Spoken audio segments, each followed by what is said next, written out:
Hello guys, तर स्वागत आहे तुमचं आपलं या यूट्यूब चॅनलवरती. मित्रांनो, चॅनलवर नवीन असाल तर चॅनलला सबस्क्राईब नक्की करा आणि अशाच नवनवीन अपडेट्स आपल्या चॅनलवरती पाहत राहा.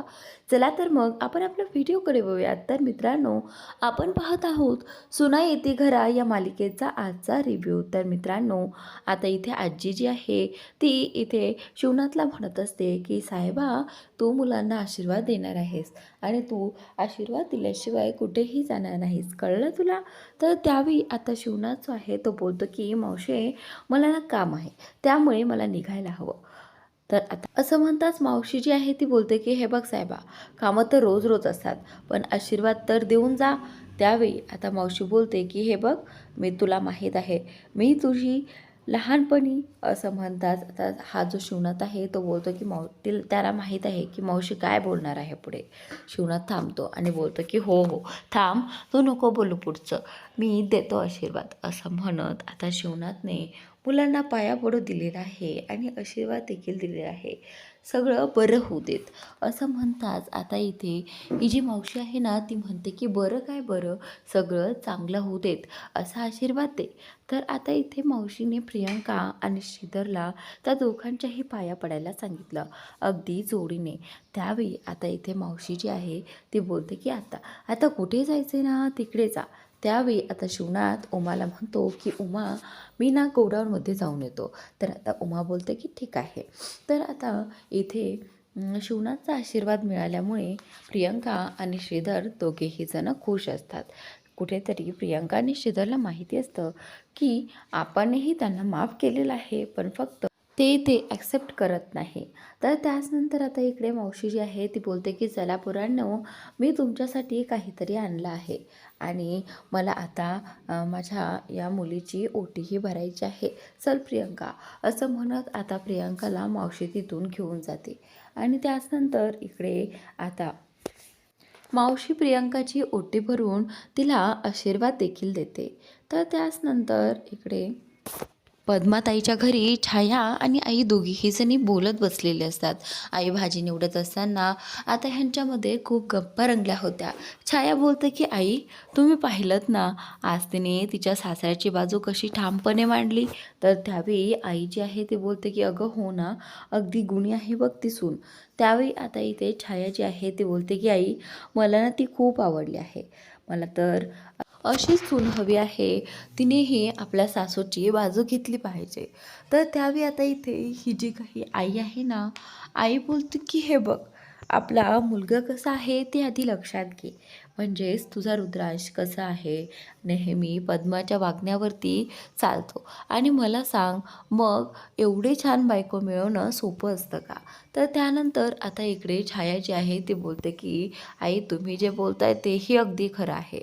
म्हणजे खरं तर पद्माताई जे सांगते तेच आपला रुद्रा करतो आणि माझी अपेक्षा कधी पूर्ण होईल आई? त्यावेळी रुद्रांश तिथे येतो. रुद्रांश आल्यानंतर इथे छाया जी आहे ती त्याच्यासोबत अगदी लाडाने अगदी गोडाने बोलते. हे बघ रुद्रांश, तुला कळतं आहे ना, आता समोरच्या मुलांनी लग्न केलं आहे आणि बघ ना, त्यांची सून किती छान आहे, तिने कशी ठामपणे आपल्या सासऱ्याची बाजू मांडली. तशीच सून मला हवी आहे, माझी बाजू मांडणारी, माझी बाजू घेणारी. त्यावेळी आता रुद्रांश जो आहे तो बोलतो की हो का, तुला एवढा तिचा स्वभाव कळाला की ती कशी आहे काय? त्यावेळी आता इथे छाया जी आहे ती बोलते की हो, आम्हा बायकांना एका नजरेत कळतं की मुलगी कशी आहे ती. त्यावेळी आता रुद्रांश जो आहे तो बोलतो की ठीक आहे, पण हे बघ, मी आत्ता तसं काहीही करणार नाही. तर आता इकडे छाया जी आहे ती बोलते की मला हे हवं आहे की तू पद्मा आत्यासारखं वागू नकोस, पद्मा आत्या जे सांगते आहे ते करू नकोस, जेणेकरून तू तसाच होत चालला आहेस रुद्रांश. त्यावेळी रुद्रांश जो आहे तो बोलतो की हे बघ आहे, मला हे मान्य नाही, माझी आत्तू जे सांगेल तेच मी करणार आणि त्यामध्ये आपल्या आत्तूचा काहीच फायदा नसूनही त्या मला सगळं काही सांगत राहतात. इथे रुद्रांश आईला असं उत्तर देतो आणि इकडे आई आता नाराज होते. कुठेतरी आईला वाटलं होतं की रुद्रांशच्या याने तरी आपल्याला अशी सून नक्की मिळेल जेणेकरून आपलं या घरचं सोनं होईल. तर त्यानंतर आता इकडे रुद्रांश चिडून तिथून निघून जातो आणि इकडे आई ही नाराज होते. छाया नाराज झाल्यानंतर आई तिला म्हणते की छाया, अगं या मुलाचं काहीच होऊ शकत नाही गं, आता काय करणार आपण? त्यावेळी आता छाया रागारागात कांदा चिरत असते. इकडे उमाच्या घरी बंटी आणि राघव दोघेही जण प्रसादाचा आनंद घेत असतात. बंटीला तर प्रसाद खूपच आवडलेला असतो. बंटी प्रसादाची तारीफ करत असतो. बोलतो की ताईच्या हातचा शिरा खावा. खरंच एक नंबर झालाय शिरा. कुणीही खावा आणि खुश व्हावा. असा अगदी छान शिरा बनवला ताईने. त्यावेळी आता इथे प्रियंका येते आणि प्रियंका म्हणू लागते की बंटी मामा, ते काय आहे ना, प्रसाद मी बनवला आहे. त्यावेळी आता बंटी मामा बोलतात की काय, प्रसाद तू बनवला आहेस? तर त्यावेळी ते खूप खुश होतात आणि बोलू लागतात की अरे वा, म्हणजे तुम्हीही सुगरण आहात तर, म्हणजे ताईसारखा शिरा तुम्हालाही येतो तर. तर आता हे ऐकून ना राघवला आणि इथे बंटीला खूप आनंद होतो. त्यानंतर आता इथे प्रियांकाने एका डब्यामध्ये आणखी शिरा आणलेला असतो. खरं तर राघवलाही आणखीन हवा असतो आणि इकडे बंटीलाही हवा असतो. पण बंटीच्या हातात दिल्यानंतर इथे प्रियांका जी आहे ते बोलते की हा डब्बा घ्या. तर त्यावेळी आता बंटी बोलते की अरे वा, म्हणजे मला तर शिरा हवाच होता खरं तर, पण बरं झालं तू पुन्हा आणून दिलास. तर त्यानंतर आता इथे प्रियांका जी आहे ती बंटीला बोलू लागते की बंटी मामा, हा शिरा तुमच्यासाठी नाही आहे, तर हा शिरा तुम्हाला समोरच्या घरी घेऊन जायचा आहे. हे ऐकल्यानंतर आता इथे बंटी जो आहे तो बोलतो की काय, मला हा शिरा समोरच्या घरी घेऊन जायचा आहे, पण का? त्यावेळी प्रियांका जी आहे ती बोलते की हे पहा, आपण सगळ्यांनी आशीर्वाद घेतलाच आहे ना, मग आता त्यांनाही नको का मिळाला ह्या प्रसादाच्या रूपामध्ये? त्यावेळी आता इथे हा जो राघव आहे ना तो बोलू लागतो की बहिणी, तू ग्रेट आहेस, खरंच तू ग्रेट आहेस. असं म्हटल्यानंतर आता इथे प्रियंका तिथून जाऊ लागते. पण तेवढ्यातच तिच्या लक्षात येतं की नाही, आत्ता आपण काहीतरी बोललं पाहिजे. तर आता इथे प्रियंका जी आहे ती राघवला बोलते की राघव भाऊजी, तुमच्या मनात खरं काय आहे ते मला सांगू शकता बरं का? त्यावेळी राघव प्रियंकाला बोलतो की वहिनी, तुम्ही कशाबद्दल बोलता आहात? त्यावेळी आता प्रियंका राघवला असं खुणवते जसं की त्याचं बाहेर कुठे अफेअर आहे. आणि खरं तर प्रियंकाला या विषयातच बोलायचं असतं. प्रियंका बोलते की राघव भाऊजी, मला माहीत आहे तुम्हाला ती आवडते. त्यावेळी आता हे ऐकल्यानंतर राघव जो आहे तो बोलतो की काय, काय बोलत आहात तुम्ही वहिनी? हे पहा, असं काहीही नाही आहे आणि तिच्यासोबत तर मी कधीही नाही. त्यानंतर आता इकडे प्रियंका जी आहे ती म्हणते की हे पहा राघव भाऊजी, जी जास्त जोडपी भांडणं करतात त्यांच्यामध्ये प्रेम असतं आणि त्यामुळे दुरावा येत नाही. समजलं तुम्हाला? तर त्यावेळी आता इथे ही जी काही प्रियंका आहे ती बोलते की तुमचं बाहेर जर काही असेल ना तर प्लीज तुम्ही मला सांगा. तर त्यावेळी आता राघव म्हणत असतो की नाही वहिनी, माझं असं काहीच नाही आहे. त्यावेळी आता वहिनी म्हणते की हे पहा राघव भाऊजी, तुम्हाला घाबरण्याची काहीच गरज नाही आहे, कारण मी असताना तुम्हा दोघांचं जुळून आणण्यासाठी मीच प्रयत्न करेल. तर त्यानंतर आता इथे प्रियंका हसू लागते आणि राघव जो आहे तो बोलतो की नाही वहिनी, तुम्ही ना माझं ऐकतच नाही आहात. माझं असं काहीच नाही आहे आणि त्या मुलीसोबत तर अजिबातच नाही. कुठेतरी प्रियंकाला अन्वितावरती आणि राघववरती डाऊट येत असतो, कारण सतत ती भांडणं करत असतात. आणि आता इथे ती बोलते की ठीक आहे, तुम्हाला जर आत्ता सांगायचं नसेल तर नका सांगू, पण मला माहीत आहे, मला खात्री आहे एक दिवस तुम्ही दोघंजणं नक्कीच ते ॲक्सेप्ट कराल. तर त्यानंतर आता इकडे शिरोळच्या घरामध्ये पद्मा आणि भास्कर बसलेले असतात. त्यावेळी पद्माची चिडचिड होत असते. पद्मा म्हणते की एवढं सगळं करूनसुद्धा काहीच फायदा झालेला नाही आहे. तुला माहिती आहे का भास्कर, मी तर गावभर लावण्यासाठी बॅनरसुद्धा छापून ठेवले होते, पण त्याचा काहीच फायदा झाला नाही आहे. सगळा प्लॅन आपला फ्लॉप झाला, असं म्हणत त्याची चिडचिड चाललेली असते. आणि इकडे तेवढ्यातच बंटी तिथे येतो. बंटी तिथे आल्यानंतर पद्मा बोलते की ए बंटी, काय आहे इकडे तुझं? त्यावेळी बंटी जो आहे तो बोलतो की ताई, अगं मी प्रसाद घेऊन आलो होतो. काय आहे ना, सत्यनारायणची पूजा झाली आहे ना, म्हणून म्हटलं प्रसाद घेऊन जावा. त्यावेळी आता इथे पद्मा आणि भास्कर दोघेही जण बोलतात की हा प्रसाद कुणीही खाणार नाही, त्यामुळे तू हा प्रसाद तसाच घेऊन जायचा आहे, समजलं तुला? तर आता छायामध्येच बोलते, हे पहा, सत्यनारायणाच्या पूजेच्या प्रसादाला नाही म्हणायचं नसतं, तुम्हाला एवढं साधंही माहीत नाही आहे का? त्यामुळे हे पहा, आम्ही हा प्रसाद खाणार आहोत. तुम्हाला नसेल खायचा तर नका खाऊ. त्यावेळी आता इथे पद्मा जी आहे ती काहीच बोलत नाही, कारण तिला माहिती असतं की सत्यनारायणाचा प्रसाद जो आहे तो कधीही नाकारायचा नसतो. म्हणून आता पद्मा इथे काहीच बोलत नसते. आणि इकडे इकडे आता हा जो बंटी आहे तो बोलतो की ताई प्लीज घे ना गं थोडासा तरी, जेणेकरून तुला बरं वाटेल. इकडे आता आई जी आहे बंटीची ती लगेचच पुढे हात करते आणि बंटी तिच्या हातामध्ये तो प्रसाद ठेवतो. आणि आता इकडे छाया देखील तो प्रसाद खाते आणि त्या प्रसादाचं कौतुक करू लागते. त्यावेळी आता इथे बंटी जो आहे तो बोलतो की तुम्हाला माहिती आहे का, हा प्रसाद नवीन सुनेने बनवला आहे. त्यावेळी आता हे ऐकल्यानंतर आजीला खूप आनंद होतो. आजी बोलते की खरंच, म्हणजे माझी नात सून खूपच गुणाची आहे बघा. असं म्हणताच आता आजी म्हणते की अगदी उमासारखाच शिरा बनवला आहे तिने, असं वाटतच नाही आहे की हा उमाने नाही बनवला आहे. खरं तर सुगरण दिसते नाचसूनबाई. त्यावेळी आता इथे हा बंटी जो आहे तो बोलतो की हो हो आई, आपली नाचसून खूपच सुंदर दिसते आहे.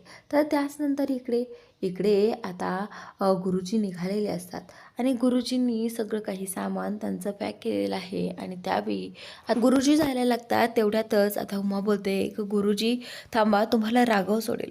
गुरुजी बोलतात की उमाताई आता लवकरच मोठ्या मुलाचं हे पहा, जेणेकरून सगळं काही व्यवस्थित पार पडेल. तर आता उमाताई जी आहे ते बोलते की हो गुरुजी नक्कीच, आणि आम्ही तुम्हाला बोलवू. त्यावेळी आता इकडे गुरुजी राघवची वाट पाहतात. इकडे उमा देखील आता आलेली असते आणि राघवही आलेला असतो. तर आता उमा सांगते की राघव जा बाळा, तू गुरुजींना घरी नेऊन सोड. असं म्हणताच आता इकडे गुरुजी बोलतात की ठीक आहे, मी जातो राघव बरोबर. त्याचनंतर आता इथे गुरुजी जे आहेत ते राघव बरोबर जायला तयार होतात. राघव आणि गुरुजी दोघेही जण जायला निघतात. त्यावेळी राघवने स्वतःची बाईक म्हणजेच त्याची गाडी काढली. त्यावेळी गुरुजी बोलतात की राघव, हे बघ मला ह्याच्यावरती जायला जमणार नाही आहे. एक काम करतो, मी माझी रिक्षा बघतो आणि जातो, तू तुझं काम कर. त्यावेळी राघव बोलतो की थांबा गुरुजी, मी तुमच्यासाठी आत्ता रिक्षा थांबवतो. असं म्हणताच आता राघव आणि गुरुजी बाहेर पडतात आणि इकडे अन्विताही बाहेर पडते. अन्विता आल्या आल्याच त्या रिक्षेमध्ये बसते, जसं की तिला वाटतं की तिने थांबवली आहे, पण खरं तर ही रिक्षा राघवनेच थांबवलेली आहे. पण दोघेही जण सोबत येतात आणि त्यांना असं वाटतं की दोघांनीही एकत्रच रिक्षा थांबवली आहे. तर लगेचच तिघेही जण त्या रिक्षेमध्ये बसतात. राघव बोलतो की उतर उतर माझ्या रिक्षेमधून.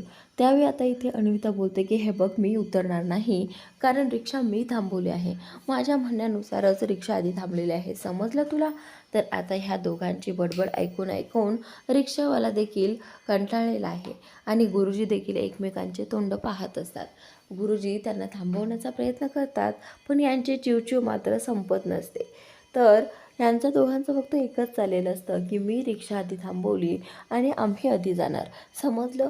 तर अन्विताचं म्हणणं फक्त एवढंच असतं की मला कॉलेजला जायला उशीर होतोय आणि मी कॉलेजमध्ये याच रिक्षेने जाणार. त्यावेळी आता इथे अन्विता बोलते की माझी गाडी ना फक्त तुझ्यामुळे ठोकली गेलेली आहे आणि तुझ्याचमुळे रिपेअरिंगला टाकलेले असते. त्यामुळे आता इकडे अन्विता बोलते की नाही, या रिक्षामध्ये मीच जाणार. असं म्हणतात आता तिथे प्रियंका येते. प्रियंका आल्यानंतर प्रियंका त्या दोघांनाही विचारू लागते की राघव भाऊजी आणि अन्विता, काय चाललं आहे तुम्हाला दोघांचं? सतत मी जेव्हा पाहते ना तेव्हा तुम्ही दोघेजणं भांडत असाल, का वागतात तुम्ही असं? हे पहा, एकमेकांशी जरा प्रेमाने बघायला शिका. प्रियंका त्या दोघांनाही म्हणत असते. त्यावेळी आता इथे प्रियंका असं समजावून सांगत असते आणि त्याचवेळी गुरुजी पाहतात. गुरुजी म्हणतात की ही दोघेजणं सतत अशीच भांडत राहतात का? त्यावेळी बंटी सांगू लागतो की हो ना गुरुजी, काय करावं ह्यांना, हे सतत अशीच भांडत राहतात. त्यावेळी आता गुरुजी बोलतात की म्हणजे नक्कीच नक्कीच या दोघांचीच जोडी बनणार आहे, जे अशी सतत भांडतात तसंच लवकर एकमेकांवर प्रेम करतात. तर त्यानंतर आता इथे गुरुजींनी सांगितल्याप्रमाणे इथे हे दोघेही जण बोलतात की काय प्रेम, आणि ह्याच्यावर ती बोलते की त्याच्यावर आणि तिच्यावर, असं या दोघांचं चाललेलं असतं. त्यावेळी ती बोलते की नाही, शक्यच नाही. त्यावेळी आता गुरुजी बोलतात की हो, हे शक्य होणार आहे. तुम्ही कितीही नाही म्हटले तरीही अन्विताचं तुझी बायको होणार आहे राघव. असं म्हटल्यानंतर आता इथे राघव बोलतो की नाही, हे होऊ शकत नाही, कारण मला हिच्याशी लग्न करण्यात काहीही इंटरेस्ट नाही. तर आता इथे अन्विता जी आहे ती बोलते की आणि मला कुठे आलं आहे तुझ्यामध्ये इंटरेस्ट, चल निघ, हाड थू.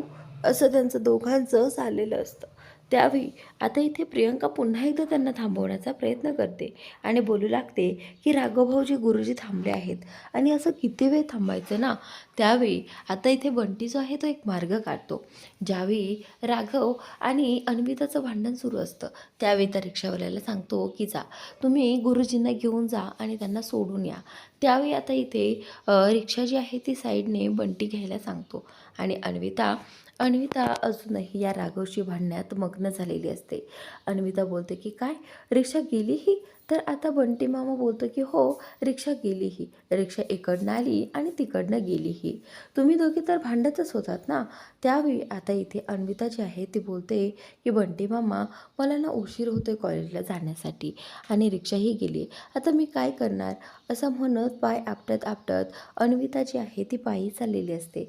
त्यावेळी प्रियंका बोलते की राघवभाऊजी तिने तुम्हाला इतक्या वेळा मदत केली, तुम्ही आता तिची एकदा तरी मदत करा ना. तिला कॉलेजला सोडा तुमच्या गाडीवरती. त्यावेळी आता राघव बोलतो की हिला नाही, अजिबात नाही असं म्हणत राघव तिच्याकडे रागाने पाहत असतो आणि इकडे प्रियंका त्यांच्याकडे आनंदाने पाहत असते. तर आता इथे वेदा, माधव, आजी, राघव सगळेजण तिथे असतात आणि माधव म्हणत असतो की हे पहा तुम्ही जे काही म्हणतायत ना ते मी अजिबात करणार नाही आहे आणि मी याला तुमची साथही देणार नाही आहे. त्यावेळी आजी बोलते की हे पहा पोरांनो हे सगळं ना झालंच पाहिजे बरं का. आता वेदाला राघव बोलतो की वेदा नक्की काय करायचं आहे मला नाही समजत. वेदा राघवच्या कानात सांगते की दादा आपल्याला हे असं असं करायचं आहे. वेदाने राघवच्या कानात सांगितलं आहे की लग्नानंतरची खेळं आपल्याला घ्यायची आहेत. असं म्हटल्यानंतर आता इथे मामा बोलतो की पोरांनो अरे मला तरी सांगा ना नक्की काय करायचं आहे. त्यावेळी आता राघव जो आहे तो बोलतो की मामा मी तुला सांगतो. असं म्हणत राघव त्याच्या कानामध्ये सांगू लागतो की आपल्याला श्री आणि बहिणीचे लग्नानंतरचे खेळ घ्यायचे आहेत. म्हणजे असं म्हटल्यानंतर आता इथे या बंटीला खूप आनंद होतो. त्याला माहिती आहे की हे सगळं पाहण्यात खूप मज्जा येत असते आणि म्हणूनच बंटीही तयार होतो. पण माधव बोलतो की नाही मी नाही हा या सगळ्यात म्हणजे मी या सगळ्यात सामीलही होणार नाही. कारण मला माहीत आहे की आप्पा हे सगळं पाहिल्यानंतर किती चिडतील. तर त्याचनंतर इकडे राघवची नजर त्याच्या आईवरती जाते. खरं तर त्याच्या डोक्यात आणखीन काय विचार असतो हे तर अजून कोणालाही कळालेलं नसतं. त्याला आता त्याच्या आईला मनवायचं असतं. कारण जर एकदा आईला मनवलं तर आप्पा आपले काहीच बोलू शकत नाहीत हे राघवला माहिती आहे. त्याचमुळे राघवने आधी त्याच्या आईची परवानगी घेतली आणि त्यानंतर आता इकडे त्याला काहीच वाटत नाही की आई तरी आपल्यासोबत आहे. आई असल्यानंतर सगळं काही सोपं होतं. तर आता इथे राघवने सगळी काही तयारी करून ठेवलेली असते. श्रीधरने प्रियंकाला अगदी डोळे बंद करून पुढे आणलेलं असतं. कारण प्रियंकाला याबद्दल आणखी काही माहितीच नसतं. प्रियंका पुढे येते आणि भर अंगणामध्ये त्या सगळ्यांचा हा खेळ रंगतो. इकडे ज्यावेळी सगळेजण हा खेळ खेळताना पाहत असतात ना आनंदाने त्याचवेळी आता त्यांच्या इथे कुणीतरी आलेलं आहे. कुणीतरी म्हणण्यापेक्षा ही आपल्या उमाचीच मुलगी आहे.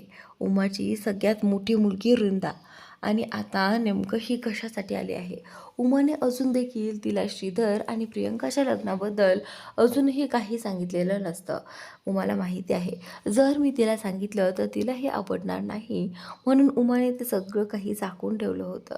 तर मित्रांनो आता इथे ज्यावेळी राघव त्या वृंदाला दारामध्ये पाहतो त्यावेळी वृंदाने मोठ्याने आवाज दिला आहे की थांबा. म्हणजे सगळेजण ते खेळ पाहण्यात अगदी मग्न असतात. त्यावेळी तिचा आवाज आल्यानंतर सगळे थांबतात. तर राघव बोलतो की आता ही इथे कशाला आली आहे. असं म्हटल्यानंतर आता राघवला जरा टेन्शनच येतं. कारण ही सगळ्यापेक्षा मोठी असते आणि नेहमी त्याला भांडत असते. आता कुठेतरी राघवला आता भीती वाटू लागते की ही इथे कशासाठी आली असेल आणि का आली असेल. तर आता हे विचार आता इथे सगळ्यांच्या डोक्यात सुरू होतात. तर मित्रांनो उद्याचा भाग खूपच इंटरेस्टिंग असणार आहे तर नक्की पहा. उद्या ही वृंदा जी आहे ती नक्की काय करणार आहे.